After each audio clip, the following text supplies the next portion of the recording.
Release అయిన flop movies ఏంటో ఇప్పుడు చూద్దాం. Orange movie. ఈ మూవీ రిలీజ్ అయినప్పుడు చాలా ఎక్స్పెక్టేషన్స్ ఉండే ఈ మూవీ మీద. దీనికి ముందు మగధీర లాంటి ఇండస్ట్రీ హిట్ తర్వాతకి రామ్ చరణ్ గారు తీస్తున్న మూవీ ఆరెంజ్. కానీ ఈ మూవీ రిలీజ్ అయిన తర్వాతకి అట్టర్ ఫ్లాప్గా నిలిచింది. దాని తర్వాతకి ఇప్పుడు రిలీజ్ అయిన తర్వాతకి ఈ మూవీలో ప్రతి ఒక్క సాంగ్ని థియేటర్లో ప్రతి ఒక్కరు పాడారు. అదొక మ్యూజిక్ కాన్సెప్ట్లా ఉండింది థియేటర్. ఈ మూవీకి రావాల్సిన రికగ్నైజేషన్ ఇప్పుడు వచ్చింది. నెక్స్ట్ ఓయ్ మూవీ. ఈ మూవీలో కూడా సాంగ్స్ అన్నీ సూపర్ ఉంటాయి, కానీ మూవీ మాత్రం ఫ్లాప్ అయింది. ఈ సినిమా థియేటర్లో సరిగ్గా ఆడలేదు, కానీ టీవీలో అండ్ యూట్యూబ్లో దీన్ని రిపీటెడ్గా చూశారు.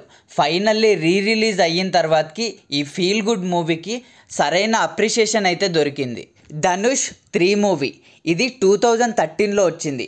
అసలు ఇది ఒక మూవీ వచ్చిందని కూడా ఎవ్వరికీ తెలియదు, కానీ మౌత్ టాక్తో యూట్యూబ్ త్రూ మంచి రీచ్ అయితే వచ్చింది. Anirudh first time music compose చేశాడు ఈ మూవీకే. అండ్ ఈ మూవీలో సాంగ్స్కి ఇప్పటికీ ఆ రేంజ్ అయితే తగ్గలేదు. సూపర్ ఫీల్ గుడ్ ఉంటాయి సాంగ్స్ అయితే. అప్పట్లో వైదిస్ కొలవరెడ్డి సాంగ్ అయితే యూట్యూబ్లో మోగిపోయింది.